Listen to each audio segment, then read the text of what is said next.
ल हजुर यो पुरै जग्गा चाहिँ यही हो तपाईँको जग्गा चाहिँ तपाईँलाई कस्तो लाग्यो जग्गा चाहिँ ठिक छ हजुर हेर्नुहोस् तर मेरो चाहिँ 3 कुने रहेछ बुढापाकाले भन्दै कि 3 कुने जग्गा नकिन्नु भन्थे अलि चित्त बुझेन अरे हजुर 3 गुणे राम्रो हो के जमानामा म म्याथमेटिक्समा पिएचडी गरेर मान्छे हो त्यही भएर ट्रायङ्गुलर सेपको मलाई सब मनपर्छ कि त्यही भएर तपाईँलाई त्यो 3 गुणे देखाइरहेको छु मैले अब हजुरले 3 कुने जग्गा त देखाउनु भयो हेर्नुहोस् मेरो पहिल्यैदेखि बुढी 3 कुने छोरो पनि 3 कुने जन्म्यो अब घर पनि 3 कुने लगाउँ त म अब भाग्यमै 3 गुणे लेखिसकेपछि अब तपाईँको के लाग्यो तपाईँको नाम भन्नुहोस् त एकचोटि मेरो नाम चाहिँ त्रिकोण बहादुर थापा हजुर ल गजब भइहाल्यो त हजुर तपाईँको नामै त्रिकोण रहेछ अन्त तपाईँलाई त सबै यो त फापेकै भन्ने बुझ्नुहोस् न अब मैले चाहिँ तपाईँको भोलि चाहिँ नि यो जग्गाको मालिकसँग कुरा गर्छु तपाईँले चाहिँ नि ट्याक्कसँग लगाएर कुरा गर्ने म अगाडि कुरा बढाउँछु है त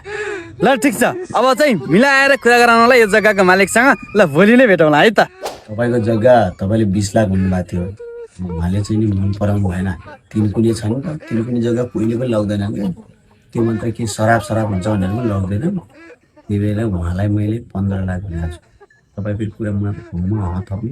अरू नभने बुझ्नुभयो कि नै बुझ्नुभयो ठिक छ त भइहाल्छ त हजुर अब त्यहाँ पहिला मान्छे पनि गाड्थेँ भइहाल्छ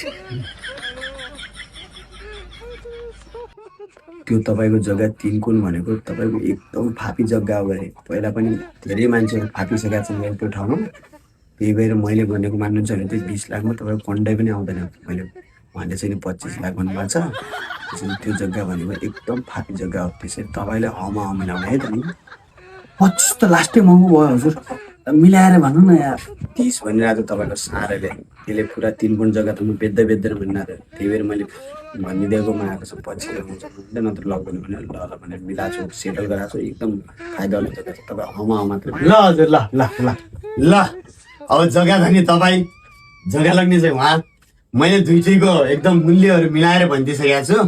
एकदम दुइटैले तपाईँलाई त चित्त बुझ्यो नि मूल्य मलाई त चित्त बुझ्छ है ल तपाईँलाई चित्त बुझाएको छ कि नै अब चित्त त बुझाएको थिएन हजुर अब त्यस्तो राम्रो 3 कुने जग्गा लास केही पनि गाडा थिएन त्यस्तो राम्रो जग्गा अब के गर्ने बाध्य लाग्ने मान्नै पर्यो हजुर त्यही त हो त हजुर 3 कुने जग्गा यस्तै हो ल दुइटैलाई सबै समर्थन हुनुहुन्छ पास सास यता उतादेखि लगेर सबै जग्गा दिनेदेखि लगेर पैसा बुझाउनेसम्म लगेर सबै काम म गर्छु ल तपाईँ दुईजना चित्त त बुझाएको छ नि हजुर हजुर चित्त त बुझाएको छ मलाई त बुझाएको मैले 1 रुपियाँ पनि खाएको छैन बुझ्नुभयो नि आफ्नो मान्छे भनेर ए मलाई त्यस्तै मान्छे चाहियो तपाईँले यस्तै गर्दा न 5 लाख त म दिन्छु तपाईँलाई